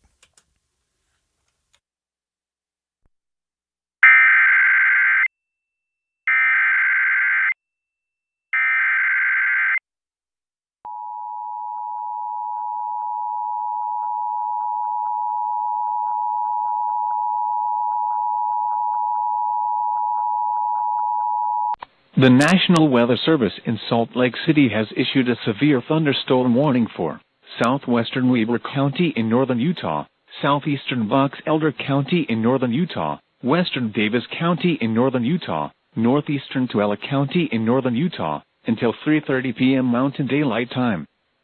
At 2:24 p.m. Mountain Daylight Time, elevated thunderstorms capable of producing gusty and erratic outflow winds were located along a line extending from 7 miles east of Dell to 20 miles east of Utah Test and Training Range North, moving north at 30 miles per hour. Hazard, 70 miles per hour wind gusts. Source, radar indicated. The West Dell Weather Station recorded a peak wind gust of 73 miles per hour. Impact, expects considerable tree damage. Damage is likely to mobile homes, roofs, and outbuildings. Locations impacted include Grantsville, Syracuse, Hooper, Great Salt Lake south of the Causeway, Great Salt Lake north of the Causeway, West Point, Het Island, Lakeside, Gunnison Island, and Antelope Island State Park. This includes Interstate 80 in Utah between mile marker 78 and 92. For your protection, move to an interior room on the lowest floor of a building. If on or near the Great Salt Lake, get away from the water and move indoors or inside a vehicle. Remember, lightning can strike out to 15 miles from the parent thunderstorm. If you can hear thunder, you are close enough to be struck by lightning. Move to safe shelter now. Do not be caught on the water in the thunderstorm. Repeating, a severe thunderstorm warning has been issued until 3:30 p.m. Mountain Daylight Time for the following counties in Utah: Box Elder, Davis, Tuella, and Weber.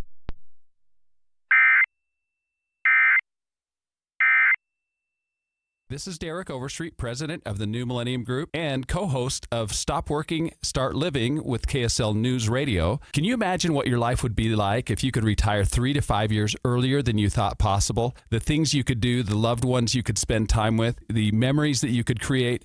That's what our team at the New Millennium Group does. We'll walk you through the entire process every step of the way. If you'd like to get a copy of the 5-step proprietary plan that will help you retire 3 to 5 years sooner than you thought possible, give us a shout right now.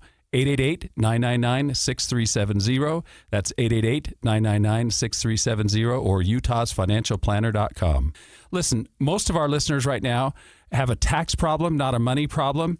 There's not enough money in Social Security Medicare as it is.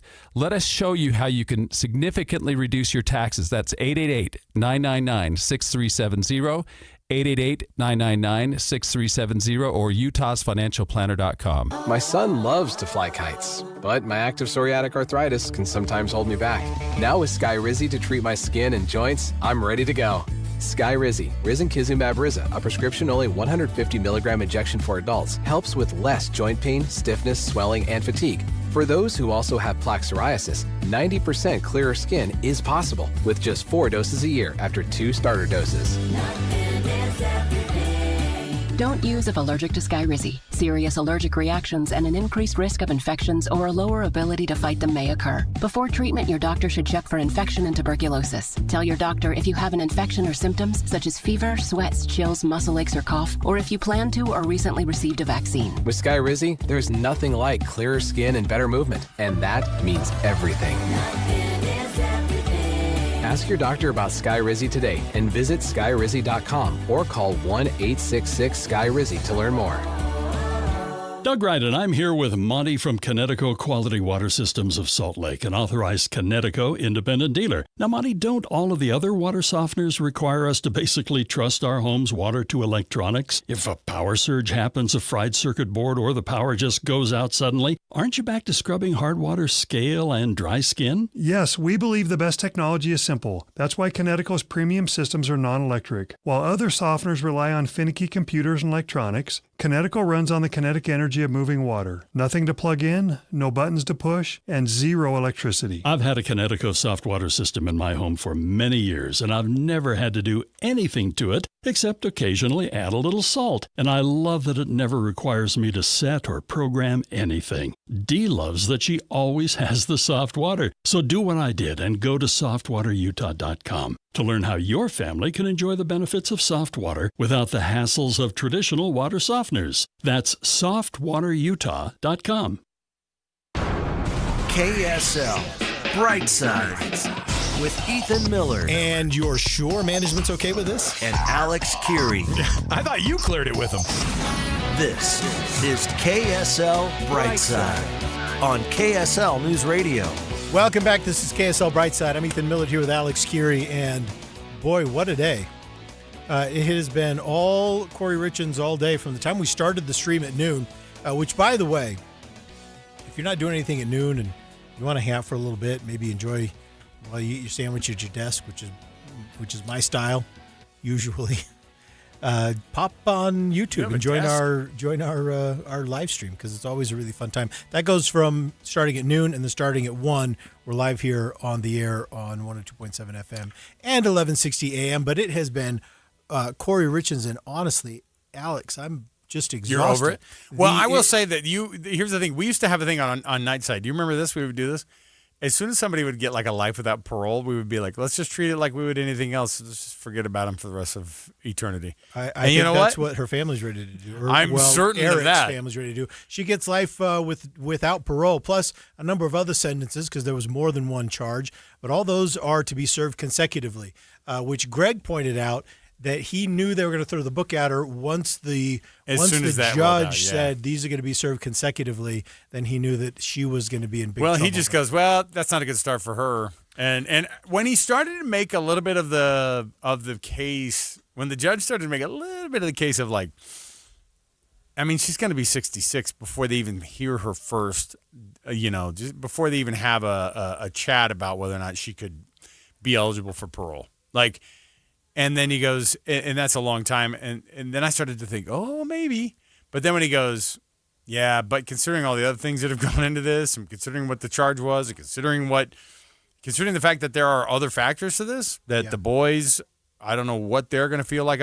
And I had the exact same thought you did, which was the statements that she's making, she's putting it into, I don't know, public record in some way, so that the boys at some point would be allowed to hear it if they potentially wanted to. Yeah. And people, they make their own decisions, man.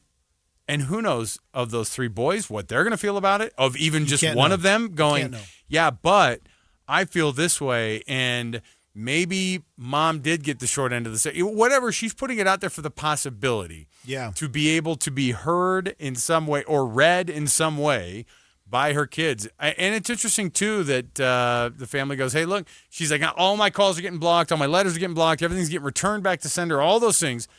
And one day maybe I could actually be able to talk to you over the phone. And the family right now, obviously, Eric Richins' family, who are in charge of the care of these boys now for, that amount of time till they become adults.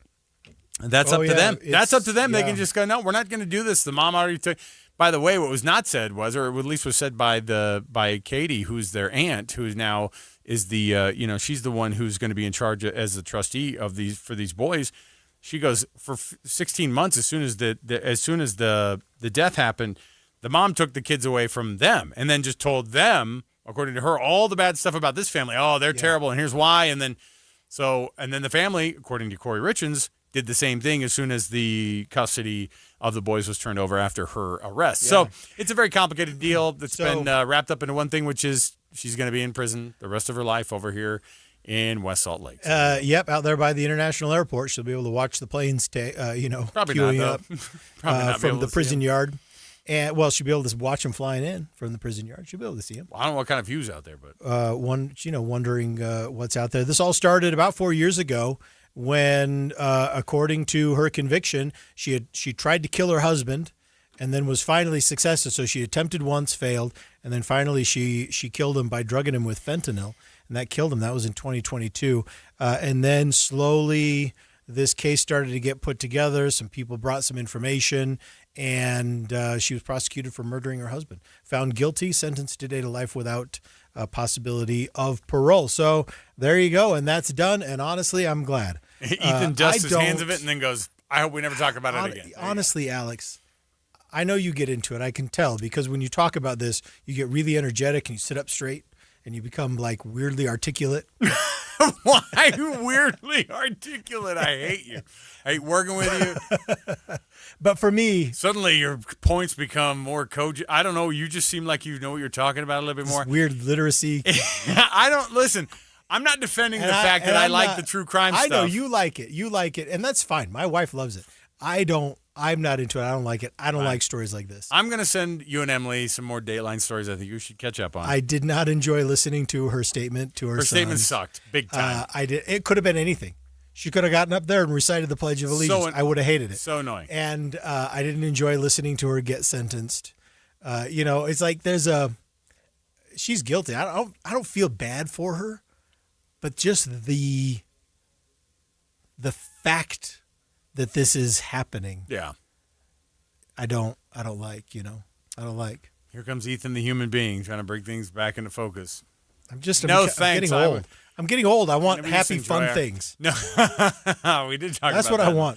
We did talk about that in the live stream, and I told you my fun thing was to follow cases like this. Okay? Hey! Speaking of fun things, can I bring up a little AI business? Can I change the subject? Oh, yeah, sure. Yeah, we got a few minutes before. Hold on. Caitlin wants us to go to break. All right, we're going to take a quick break. When we come back, I want to tell you some things about doctors and AI and how much doctors are using AI now. You might be surprised, or you might not be surprised. I don't know. I don't know what you think about this. We'll be right back.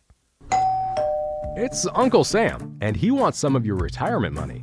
Like it or not, you're gonna owe taxes on your 401k. When retirement comes knocking, so does the tax man. The good news is, though, you may be able to reduce your tax bill with some strategic planning. Mike Stevens and the team at Capital Wealth are here to help.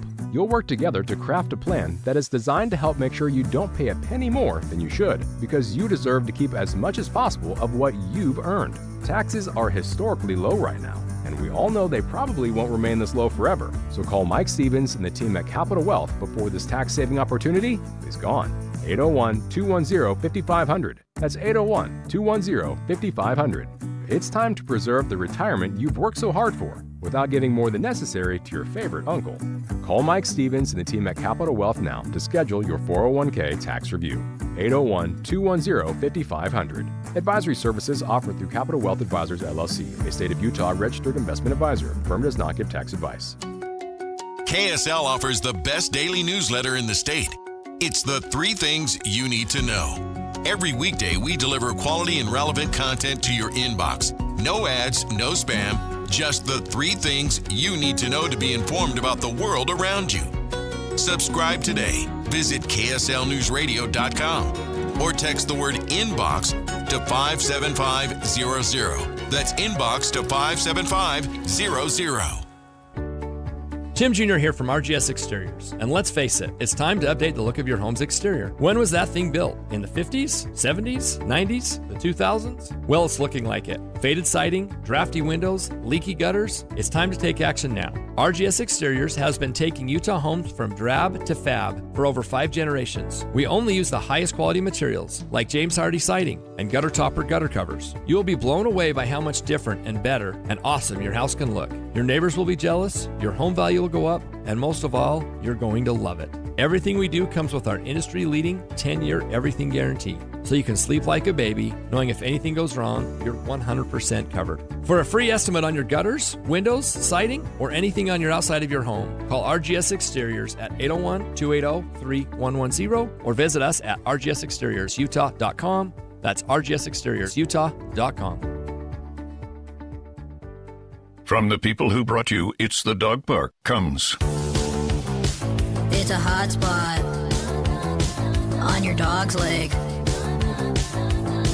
that the internet says you can treat it at home. You're not sure though, 'cause now it's oozing. Protect your dog from injury and illness with Progressive Pet Insurance. Ooh, he's licking it.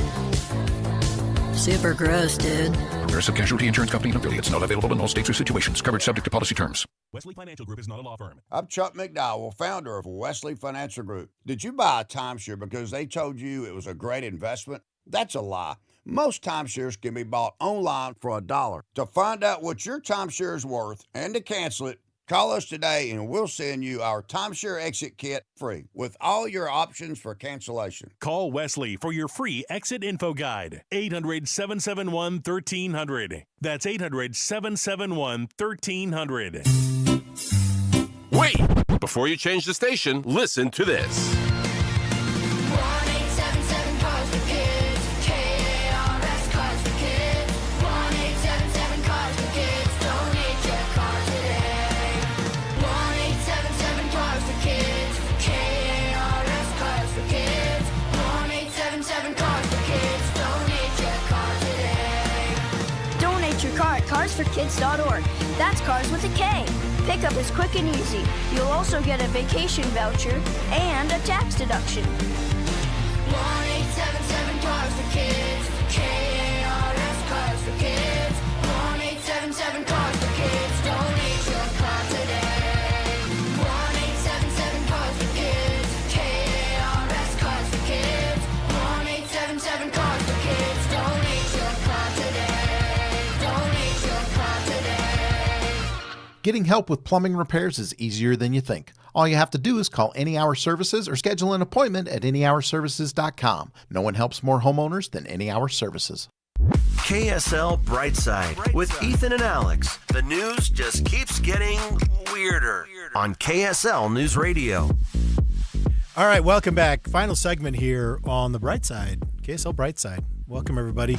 A lot of news today. We've had this weather, these emergency weather situations. Well, so strictly speaking, two things of news.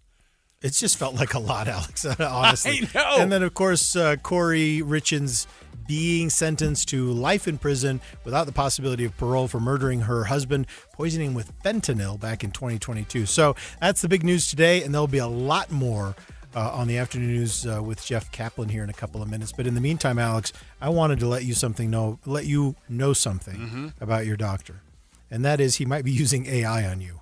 I'm okay with that. Just so you know. Okay, so here's why I'm okay with it.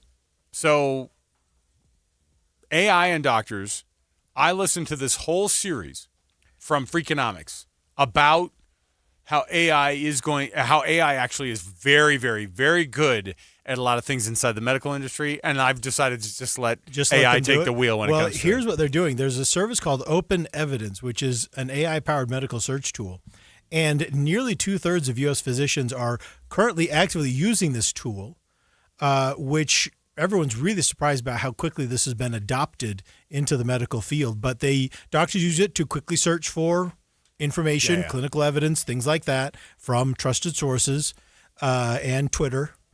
And That's not true. That was my little joke. I threw in a little joke. Plus WebMD. Plus, they also use it to transcribe patient visits and keep HIPAA-compliant communication and documentation. I'm okay with that. I love all that. It's being embedded into hospital systems. So, and I don't know if they use it around here, but for example, the hospital that's near you might have integrated into their hospital system the same Open Evidence, which I had a similar experience as you, Alex, where I read an article about how AI has dramatically improved the detection of breast cancer. Yeah. So traditionally, you take the scans and then someone's got to look at them and interpret them. Now, radiologists are using both AI and their own eyes, and the AI is improving it tremendously. Dramatically improving. Yeah. Now, it's still not getting 100%, like it's not, fully perfect, but the combinations of AI and radiologists seems to be promising. Well, the medical field, the people who are in AI, specifically in the medical field, they're convinced that what AI is going to do, the next jump for AI, is actually going to be most related to not just improving the quality of life or being able to say, oh, hey, we're going to diagnose here and there. They think that the next iteration is that humans are going to be living the life expectancy, which, by the way, has gone up a ton in the past 10 years, 15 years, just, especially in Europe, life expectancy going through the roof compared to it. They're seeing bigger jumps in life expectancy than they've seen in a lot of humankind, like in a lot of human history. Yeah. And they feel like that the next big jump is going to be well past 100 is what they say. Oh, no kidding. Yeah, I'd love to get past 100. Well, I just don't out want, of curiosity. Oh, well, no, I don't want to live past 100. I would love to. I would love to see other people live past 100, but I think, listen, the other people can live past 100. Yes. Number one, curiosity, and number two, I'm afraid of death. But oh yeah, but the mortality thing. But the fear of death, though, it comes from really one place. And that is, I don't like the idea that I have to exit while the party continues. Oh, no, that's true. Yeah. That's the thing that really bothers me. FOMO. It's ultimate FOMO is the death part. Everyone else gets to stay. Yeah. And I know the party shuts down for everybody at some point. I get that. I understand this. Mm-hmm. I'm a grown-up. But I don't have to like it. I don't like it. So if I can get past 100, for me, that would be phenomenal. If things go well for me, if my kids and loved ones can forget me before I die, that'd be great. Oh, you know what? And then it would be just fine. That would be just the final chapter. Push me off into the distance there. When I'm over 100, people are going to hear about the 90s so much. I'm going to be telling them about the 1990s? The 1990s, best decade in American history. They'll want to go back and look it up. They'll be like, how long is this guy going to live? No, but I'm going to do. They'll be so mad. I'm going to do the thing that most people who are in their 90s don't do when they go, how'd you live to be 102? And they go, well, it's bacon and a lot of bourbon. You know how you get those guys who get on, they go, oh, I was just drinking bacon grease. The news and all I have, I go scotch for breakfast, I go scotch for lunch, and I go scotch for dinner. And everybody goes, gosh dang it, this does not help us. But the news people love it because then they go, he's the man who got to 100 off of just chocolate chip cookies. And you're like, this guy's ruining it for the rest of us. Yes, the news loves nothing more than a centenarian. How did you get to be this old? They don't know. It was random. They don't know. 100% genetics. How'd you get there? Good friends. How'd you get there? Okay. A belt of whiskey every day. How'd you get there? I'm a vegan. I love puzzles. Keep my mind sharp. How'd you get there? Keep my family close. How'd you get there? They don't know. Random. They don't know. It's all random. Who's the guy who they're over 100 years old? They just tell you what they did most recently. Yeah. Hey, who's the guy who used to do the Smucker's 100-year-old people on? Willard Scott. Remember Willard Scott? Yeah, Wasn't it him? Scott. Yeah. Did he get to 100? I don't think. No, he didn't. Okay, it's been confirmed. Listen. So even reporting on them, knowing all the details, you might not necessarily get there yourself. So may he rest. Yeah. He's no longer with us. All I can say is it's just, all of this is random. But I would love to see over 100. Ethan, speaking of health, and I'll give a different reason in every interview. Time, every interview they go, I thought you said something about puzzles, and you go, no. How old was he? 80. He got to 87. So Willard Scott only got to 87, but I bet 87 is great. You think 87 is a good spot? Not when people are going to be living to 114. The average age expectancy during our lifetime, if it gets plus 100, come on, man. If you get 20 more years than I do, I will be bothered by it. Well, I certainly would be bothered if I got 20 more years than you did, too, if I were you. I mean, it'd be like that guy, because you saw me during my worst, when I was drinking bacon and... Can you just liquefy that? Just hit it in the blender and then heat it up so it just goes down smooth. What'd you do with the drippings? Those drippings still here? Thank you. Millard, speaking of health, real quick before we get out to Jeff Gabb's Afternoon News, we make this station serious again. I did want to bring up that, and this is, again, a study that I'm sharing with you right now. My kids don't get out of school for another handful of minutes. Mm-hmm. But the latest study is that you will improve your life quality significantly if you get a dog. This is something we're fighting at my house right now. You can't convince me to get a dog. I don't want to get a dog. I don't want to take care of a dog. I don't want to clean up the backyard from the dog. I don't want... You know what, right now? I don't want any of that. And apparently they say your life is getting improved by having a dog. This is going directly against the things that I want to do right now, which is what I know is going to happen, which is I'm going to take care of the freaking dog, even though I don't want the dog in the house. Across Utah, Alex, there are parents right now in their cars going, Alex, stop talking. Stop talking. Stop it. I tried to do it before school got out. That's why this is good. You always talk about it before school gets out, so that when the kids, although with school, this is the adult programming hour. This is where you can talk to adults. I go, okay, listen, we turn into pumpkins at 3:00 when the kids get in the car. They go, what was Dad talking about? He wasn't talking about dogs. Being good for you, right? No, he was talking about Disneyland. No, he's talking about drinking bacon juice. You want to try some when we get home? Dogs are cool. We've got 2 dogs. We love them dearly. I know, but they are actually bad dogs. I've seen them. They're mean. They're both mean. They can be. Like at some point, our family came over. Our kids were younger, and we were this close to filing a lawsuit. Yeah. No. Not really, but your dogs weren't very nice. Can you take a hint about coming to my house? Those dogs definitely had no business interacting with humans. We have but you know a how joke. people are like, yeah, but our dogs are very nice. We have a joke in our family that because our dogs are Jack and Judy. Yeah. We say that if anyone ever breaks into our house while we're gone, Jack will kill them and Judy will eat them. Yeah. And it'll be just a missing person. Again, good. We'll come home. We won't know anything's happened. No. Until we find the guy's wristwatch out in the backyard after 3 or 4 days. 3 or 4 days, yeah. Oh, my goodness. No, this sounds terrifying. This is don't come to my house. You're making arguments as to why, again, I shouldn't get dogs. Because you guys chose dogs, and from day one, you're like, yeah, it's kind of bad because they both they're nipping at our kids right now, but I think eventually they'll be nice dogs. Our dogs have only ever shown genuine love and affection for our whole family. They don't like anyone else. That's the key. They are devoted. They are devoted to our family. Must be a delight. Other family members come over, and then you have to run them down and chase them and put them in the backyard and put the electrified neck thing on them. So you know. I know. I've watched it. You know how it works. I've watched it happen personally. Ethan, can I say something about today's news? Yeah.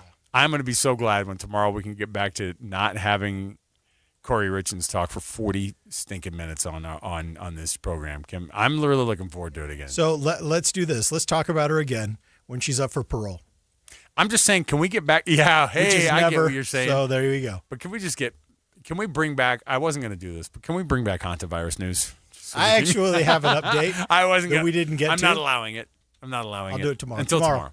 Tomorrow, tune into KSL Brightside tomorrow for the latest, what might be the final hantavirus update. Gosh. When I looked at that, I thought this might be it. We might be closing the story out now on the hantavirus cruise ship. Gosh, we've had 2 bits of breaking news over the past week. I haven't liked it. We got to get back into the news business. And we sure do.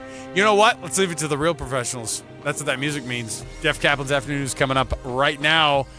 We'll be back again for another edition of KSL Brightside tomorrow. We'll see you then, everybody. Thanks for being with us.